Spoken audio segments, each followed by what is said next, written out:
Hi, and welcome back to Public Speaking COM 115. This is week 2.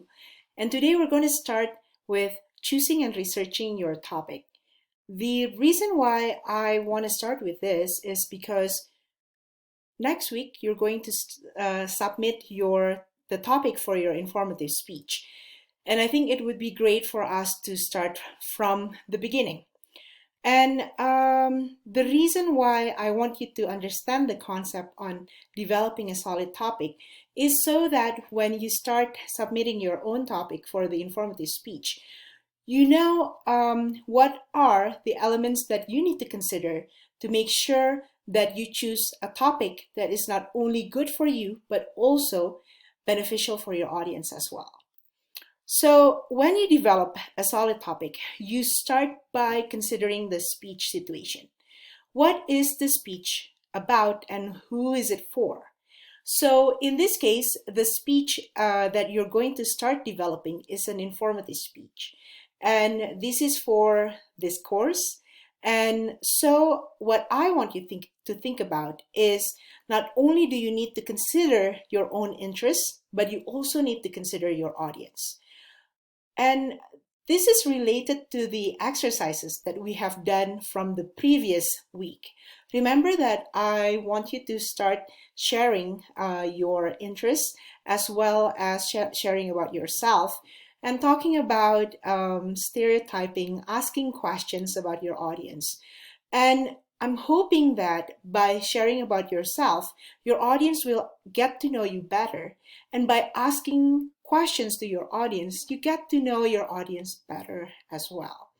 And so if there is this triangulation between your own interests, the speech situation, and your audience interests, then you will find that sweet spot that will connect not only your own interests and your audience interests, but also meet the speech situation. I hope that makes sense because I'm going to start talking about the next one, which is brainstorming techniques to develop your topic. Sometimes we get stuck when we have to start thinking about a topic that we are going to develop for our speech. And these are the ways that you can utilize to get your brain, started working, thinking about the topic that you want to develop. The number one is talking about word association. So when you're talking about word association, I do want you to read your textbook and understand each of these concepts better. So here in this mini lecture, I want you to think about what word association is, what is free writing, what is clustering or concept mapping or mind mapping, and what do we mean by research, and how each of those are going to help you to develop a really solid topic. So one of the things that you need to consider as you develop your topic is also what is the purpose of the speech. In this case, it's very obvious your informative speech is going to inform or teach. You are not asked to persuade or to seduce your audience, nor are you asked to celebrate, honor, or mourn. So with this in mind, I want you to focus thinking about a topic that you can inform or teach your audience. Yeah. And I want to make sure that you are not going to start persuading or basically advising your audience or seducing your audience to think or to view something in a certain light or in a certain way. Yeah. And then when you think about a topic, the most important step after that is to actually narrowing it down. So in this case, I'm giving you an example of a topic of mountain biking. And then you have a general speech purpose, which is to inform my listeners about the sport of mountain biking. And that is pretty general, right? And then you have specific purpose, which is to help my audience gain an overview and appreciation for mountain biking. So the thesis statement becomes mountain biking is a relatively new, exciting, and diverse sport. And so there are three categories that you're going to develop more in the speech because you're going to talk about why mountain biking is a new, relatively new sports. Why is it exciting? Yeah. What does it involve that makes it exciting?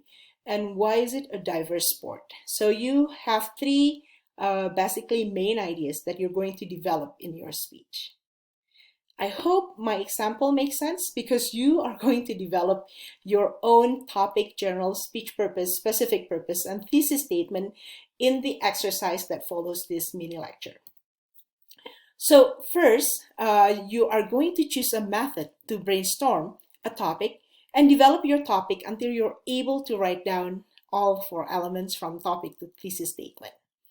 So just like what you read in the previous slide.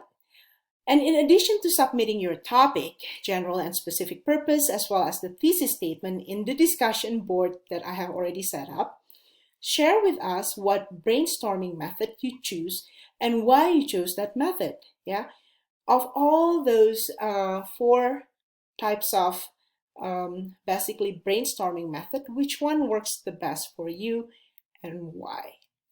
So don't worry about producing a perfect topic and thesis statement for this exercise because this is meant to make you feel comfortable with the whole process of developing your topic for your speech. And it will be useful when you start developing your own topic for informative speech. So this is just basically an exercise for that. All right, that's it for the first mini lecture. And there are two more that I'm going to share with you about how to develop an outline as well as about informative speech. Thanks, everyone.